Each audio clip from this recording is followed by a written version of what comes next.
Bienvenidos a la serie Telecán 2.0 Renegociar el Futuro. Soy Rina Musali y me da muchísimo gusto saludarlos el día de hoy.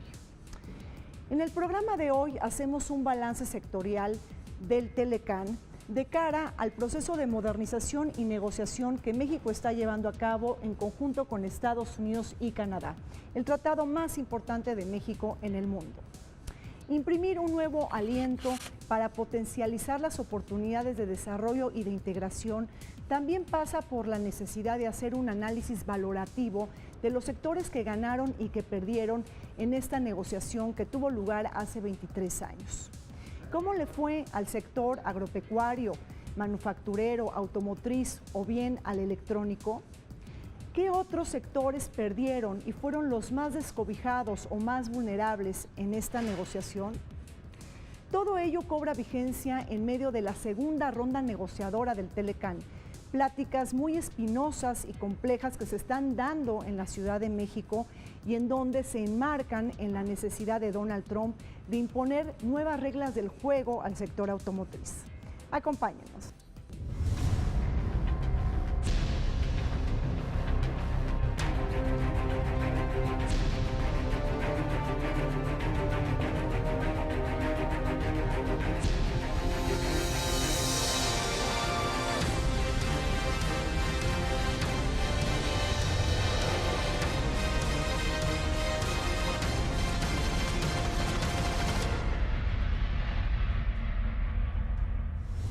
El Telecán siempre ha estado en el centro de la polémica y de la controversia.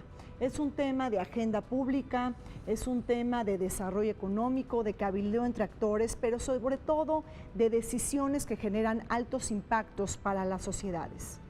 No olvidemos que las voces críticas y entusiastas del Telecán se sustentan en la relación de costos y beneficios para los sectores ganadores y perdedores. Luis, el Telecán, como cualquier tratado no es perfecto, generó historias de éxito y de fracasos en los tres países, pero nunca se habló del milagro de América del Norte. ¿Por qué y cómo corregirlo de cara al proceso renegociador? Bueno, el Tratado de Libre Comercio es un instrumento, no es una visión, es meramente un mecanismo a través del cual se buscó facilitar los flujos de inversión y los flujos de comercio entre los tres países. Ese es su objetivo, esa es su misión, ese es su mandato. Como es lo único que funciona bien en México, todo el mundo quiere que resuelva todos los problemas, pero no es un instrumento para todos los problemas, no es una estrategia de desarrollo para México, es meramente un instrumento. En México hay muy pocos perdedores en el tratado, prácticamente no hay ninguno. Hay muchos perdedores por la apertura comercial que se dio antes, por competencia con otros países, por competencia con China, con Taiwán, en diferentes momentos. Se perdió la industria juguetera y demás, pero no hay nada de eso en Estados Unidos. Con la economía americana somos tremendamente complementarios. Bueno, a mí me parece que no podemos hablar de sectores rezagados, más bien quizá podemos hablar de sectores que no se han beneficiado de manera directa en lo que es el libre comercio, ¿no? Y uno de ellos pues, son las pymes.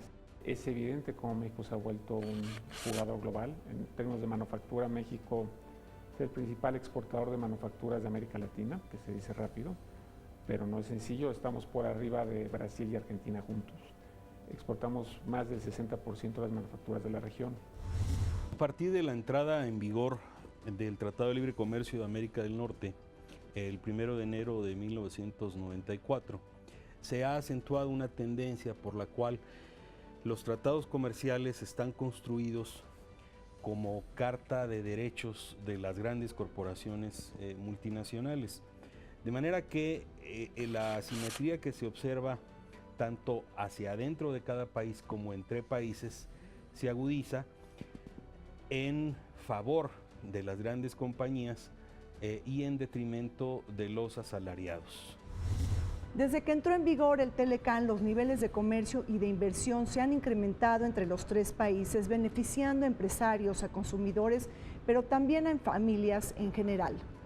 Por otro lado, un tratado de tal envergadura también han generado diferentes sectores perdedores porque en su entramado nunca se consideraron mecanismos de nivelación entre países dispares y asimétricos o bien políticas para compensar a los países o a las naciones menos desarrolladas.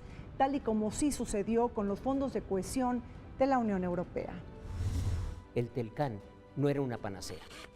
Y no era una panacea, era solamente un instrumento más para el desarrollo de México, pero no se ha sabido de una manera integral, global, dar beneficios a toda la población. En 1994 éramos 70 millones de mexicanos. Hoy, 2017, somos 126 millones de mexicanos. En esa época, el 53% de mexicanos estaban en un nivel de pobreza, 53%. Hoy tenemos que el 50% de la población mexicana está en un nivel de pobreza abajo de $2 por ingreso por día. Es decir, la brecha ha aumentado y algo no está bien. A lo largo de estos 25 años, tanto en los países industrializados como en los países del sur, hemos asistido al surgimiento de lo que se podría denominar los empleados que se están depauperando. Es decir, antes hablábamos de que aquellos que eran pobres eran los que no tenían empleo. Ahora el empleo se ha precarizado y cada vez más se abre la brecha entre aquellos trabajadores que laboran en industrias globalizadas, con derechos, con sindicalización, y los trabajadores que tienen una situación más precaria. En aquella época había una diferencia muy grande, muy marcada, en lo que era un tratado comercial puro y lo que era un proceso más amplio de integración, como lo que era en aquella época la Comunidad Europea, que después se hizo la Unión Europea, y que más que comercio tenían ellos visión de integración en muchos otros campos. Entonces ellos sí contemplaron eso. Si de hecho haber metido el tema laboral en ese momento se vio como algo estrambótico, es decir, ningún acuerdo comercial puro había tenido adosado un acuerdo laboral. Ese fue el primero del mundo. Esto marcó una pauta. Muchos convenios comerciales que le siguieron la línea de este mismo acuerdo. Muchos son calca del convenio que se firmó con México. Después ya empezó a cambiar, también cambió el mundo, se agregaron otras cosas. Y entonces tú me dices, oye Pedro, pero el sureste está condenado al desastre. No, piensa en Quintana Roo. Se pensó en que podríamos tener mucha competitividad en la parte del Caribe, y don Antonio Ortiz Mena, el gran secretario de Hacienda de México de los 60s, vio esto, mandó estudiar a lugares para ver dónde y escogió Cancún para hacer eso. Y entonces, ¿qué es lo que tienes? Altísimo, ahí tienes en turismo, el lugar más competitivo del país, está en el sur. Entonces, lo que necesitas es mejor educación. Si no hay educación, no puedes tener productividad. Si no hay productividad, no puedes tener altos salarios. Esa es la clave. Pero no impulsamos el mercado interno. Esto no es culpa del Telecán, el resultado de que no se hizo una profunda reestructuración en el mercado interno. Y no hablo de una política industrial, porque hablar de política industrial es segmentar, partir el país. ¿Por qué? Porque se está privilegiando a la manufactura, que del Bajío para arriba se ha impulsado. Pero si volteamos al sur-sureste, encontramos que Oaxaca, Chiapas, Guerrero, ¿sí? Veracruz, poco se benefician, se han beneficiado del Telecán. Los estados del norte exportan el 47%, los del sur-sureste el 0.2%.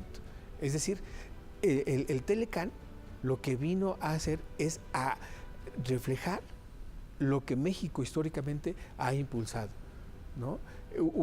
Una zona industrial global, pero una zona agroindustrial, rural, atrasada del siglo XIX.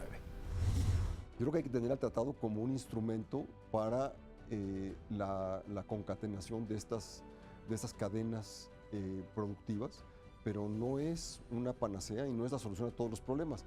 ¿Qué le falta? Le faltan muchas cosas. Primero, le falta actualizarse y segundo, falta todo lo que México no hizo, el gobierno mexicano no hizo en estos años, que es crear infraestructura para que pueda funcionar, es crear todos los mecanismos legales para que la sociedad mexicana pueda incorporarse al tratado. Falta información. No es casualidad que las empresas grandes que tienen capacidad de informarse, que tienen una visión más cosmopolita, que pueden pagar consultores, hayan sido mucho más ganadores que los chicos que realmente nunca tuvieron idea de por qué ocurrió esto, por qué se abrió la economía. Todas estas cosas, así es, los canadienses fueron los genios para hacer esto. Nosotros verdaderamente no hicimos absolutamente nada. En Canadá hubo un programa que se dedicó expresamente a que decía el programa, ningún canadiense se quede detrás. Y entonces tenían mecanismos de información, de reeducación, de adquisición de habilidades para que pudieran competir exitosamente. Y esto era individuos o empresas, lo que fuera. Esto en México jamás tuvimos. Si el objetivo de Estados Unidos es el mismo que el de México y Canadá, porque lo que ha dicho el presidente Trump en la campaña como presidente electo y como presidente en funciones, es que Estados Unidos está perdiendo. Y que al estar perdiendo Estados Unidos se tiene que reequilibrar el TLC de tal suerte que Estados Unidos pueda ganar. Eso implica un trato asimétrico a Estados Unidos. O sea, Estados Unidos está pidiendo, es una gran ironía, siendo el país más poderoso, más exitoso, más desarrollado del mundo, parece que Estados Unidos estuviera pidiendo un trato preferencial para que pueda competir con nosotros. Bueno, pues altamente halagador que nos lo diga, pero falso. Estados Unidos puede competir perfectamente con México y con el resto del mundo como lo hace todos los días. La mayor parte de los empleos que se han perdido son producto del cambio tecnológico, no son empleos perdidos por el tratado por sí mismo. Por supuesto que el tratado reorganiza sectores industriales completos, sobre todo coincidió con el tratado, no fue causado por el tratado, pero se crearon esas cadenas productivas que se han vuelto verdaderamente impactantes en su capacidad para producir buenos productos, para hacerlo muy eficientemente a muy bajos costos, reduciendo el precio de coches, de electrónicos, de diversos bienes. Yo creo que apostamos al libre mercado y al crecimiento de las economías. Me parece que es un hecho que el tratado ha beneficiado a los tres países y quizá algún argumento político o algunas visiones piensan que ha sido dañino para la economía de Estados Unidos, pero no ha sido así. Se han incrementado el número de empleos y se ha incrementado esta generación de riqueza para todos. Recordemos que también cuando se habla de déficit comercial, sí, pero hay que tomar en cuenta que el 40% de las importaciones que tiene Estados Unidos de México llevan contenido americano. Entonces no es un concepto tan simplista esto de desalentemos la inversión y tal. Lo que ha sucedido en estos 25 años es cierto, todavía no somos una comunidad, pero sí es un espacio compartido, o sea, sí son cadenas de producción interdependientes, todo este tema de las cadenas de valor. Hay partes muy importantes de Estados Unidos y México, sobre todo, que están integrados a procesos productivos muy interdependientes, donde la competitividad y el éxito de uno depende del otro.